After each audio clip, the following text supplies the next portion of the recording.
আসসালামু আলাইকুম, আমি Abu Naser, author of graphic reserve and creative plan. Pinterest tutorial সিরিজের দ্বিতীয় পর্বে আপনাকে স্বাগতম। এই পর্বে আমরা কথা বলবো কিভাবে আপনি প্রিন্টারেস্ট মার্কেটিং করবেন। এর আগের ভিডিওতে আমরা দেখেছিলাম কিভাবে সঠিক উপায়ে আপনি পিন ক্রিয়েট করবেন। তো মার্কেটিং করার জন্য বেসিক্যালি আমরা প্রিন্টারেস্ট ব্যবহার করি ওয়েবসাইটে ট্রাফিক বাড়ানোর জন্য। এটা একটা সোশ্যাল মিডিয়া, এটার বেশ ইফেক্ট রয়েছে যেহেতু এটার পিনগুলো গুগল সার্চ ইঞ্জিনে ইন্ডেক্স হয়। ওকে, সো আমরা কিছুক্ষণ আগে যে পিনটা করেছিলাম আগের ভিডিওতে, সেটা ছিল কিভাবে পিন তৈরি করবেন, আর সেই পিনটা করেছিলাম আমরা রোপ রিপেয়ারের। এখন আমরা রোপ লিখে সার্চ করে দেখি কি পাওয়া যায়।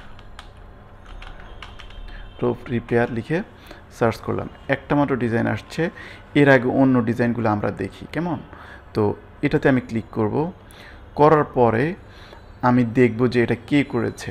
কেমন, এটা একটা বিজনেস যারা রুফ রিপেয়ার করে, কিন্তু এই যে মিস্টার হ্যাপি হাউস। এখন সুন্দর বিষয় হচ্ছে এইখান থেকে যে ট্যাগগুলো, এই ট্যাগগুলো আমরা সুন্দর করে কপি করে আমরা আমাদের যেই পিন ছিল সেটাতে কিন্তু আমরা অ্যাড করে দিতে পারি। এটা কপি করার মধ্যে কোনো সমস্যা নেই। আমরা এখানে পেস্ট করে এগুলো সেভ করে দিলাম কেমন। তো এখন আমি তার গিগটা কেন দেখব বা তার পিনটা কেন দেখব? তার পিনটা দেখার উদ্দেশ্য হচ্ছে যে মিস্টার হ্যাপি হাউসকে আমি ফলো করব। সো সুবিধাটা হচ্ছে সে একটা রোপ রিপেয়ার কোম্পানি, তাকে ফলো করার মাধ্যমে সে একটা নোটিফিকেশান পাবে এবং সে আমাকে ফলো করবে বা এসে আমার যে পিন সেটা দেখবে।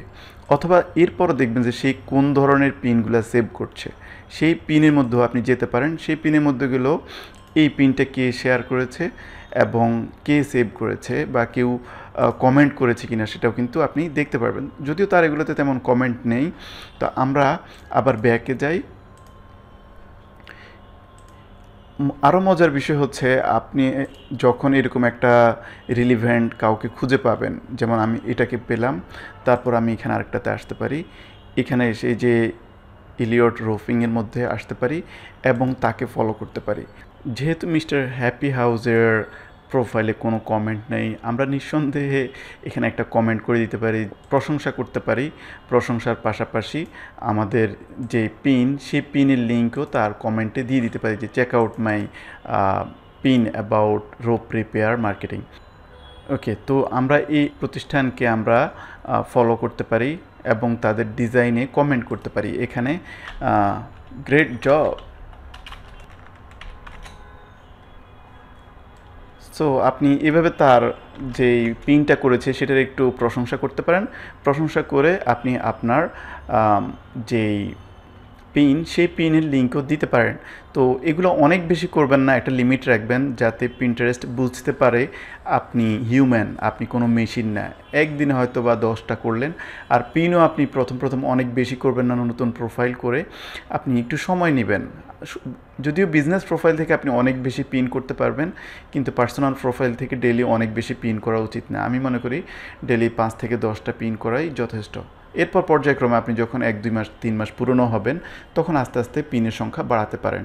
হঠাৎ করে অনেক বেশি পিন করবেন না, কিন্তু এটা বা অনেক বেশি কমেন্ট করবেন না, অনেক বেশি মেসেজ পাঠাবেন না, এটা আপনার জন্য রিস্কি হবে কেমন। ওকে, তো বুঝতেই পারছেন আপনি যেই রিলেটেড ডিজাইন এবং যেই রিলেটেড লোকদেরকে খুঁজছেন তাদের প্রোফাইলে যাবেন, তাদেরকে ফলো করবেন। আরও ইন্টারেস্টিং ফ্যাক্ট হচ্ছে তার ব্লগে যেতে পারেন আপনি। তার ব্লগে যেয়েও আপনি আপনার পিন্টারেস্ট বোর্ডের অথবা আপনার যে রিসেন্ট যে ডিজাইনটা, সেই ডিজাইনটার একটা লিঙ্ক পাঠাতে পারেন। এটা হচ্ছে একেবারে আরও কোর ডাইরেক্ট মার্কেটিং। আপনি তার ব্লগে যেয়ে এখানে একটা কমেন্টের লিঙ্ক দিয়ে দিতে পারেন, check out this design. Okay, so এইভাবে আপনি চাইলে কমেন্ট করতে পারেন। এটা অ্যাপ্রুভ হবে কি হবে না সেটা বিষয় না। এভাবে আপনি পিন্টারেস্টের মাধ্যমে পিন শেয়ার করতে পারবেন, পাশাপাশি আপনার ফলো বাড়াতে পারবেন, তারা আপনাকে মেসেজ পাঠাতে পারবে। ওকে, তারপর আপনি যাদেরকে ফলো করবেন তাদেরকে আপনি সরাসরি অনেক সময় মেসেজও পাঠাতে পারবেন। মেসেজ পাঠানোর জন্য মেসেজ অপশনে যাবেন। মেসেজ অপশনে যেয়ে আপনি এখান থেকে মেসেজ লিখবেন, লাইক এখানে ও নাম লিখবেন। যেমন আপনি যদি এই লোকটাকে পাঠাইতে চান ইলিয়ট, ELLIOTT, ইলিয়ট। হ্যাঁ, এখানে আপনি তাকে ইলিয়ট রোফিং, তারপর চেক আউট দিস ডিজাইন। আপনি ডিজাইনও দিতে পারেন অথবা আপনার পিনের লিঙ্কও দিতে পারেন। আমি এখন সরাসরি ওয়েবসাইটের ডিজাইন দিচ্ছি, লিঙ্ক দিচ্ছি। যদিও এটা দেওয়ার থেকে আমি মনে করি যে পিন্টারেস্টের লিঙ্ক দেওয়াটাই বেশি যুক্তিযুক্ত হবে, কারণ সে রিস্ক ফিল করবে না যে আমি কোথায় কিসের লিঙ্ক আমাকে দিচ্ছে, বা এটা স্পাম হিসেবেও গণ্য হবে না। কেমন? এই যে আমি এখন এটা দিয়ে রাখতে পারি। তো এভাবে আপনি কিন্তু বেসিক্যালি এখানে আপনার যে রেফারেল লিঙ্কটা দিয়েছেন এটাও আপনাকে দিতে হবে না, আপনি জাস্ট একটা পিন্টারেস্টের লিঙ্ক দিয়ে দিলেন, সেখানেই কিন্তু রেফারেল লিঙ্ক থাকবে এখানে আপনার। সো এভাবে আপনি পিন্টারেস্টের মাধ্যমে প্রচুর পরিমাণে ট্রাফিক এবং ডিজাইন শেয়ার করে আপনি ম্যাক্সিমাম ক্লায়েন্টের কাছে পৌঁছে যেতে পারেন। ওকে, সো আশা করি কিভাবে পিন্টারেস্টে মার্কেটিং করতে হবে নিজের প্রোফাইলের এবং নিজের পিনের আপনার কাছে সেটা ক্লিয়ার হয়ে গেছে। পরবর্তী ভিডিওতে আমরা কথা বলবো কিভাবে পিন্টারেস্ট থেকে আপনি এটাকে টাকা আয়ের উৎসে রূপান্তর করতে পারেন। Thank you so very much.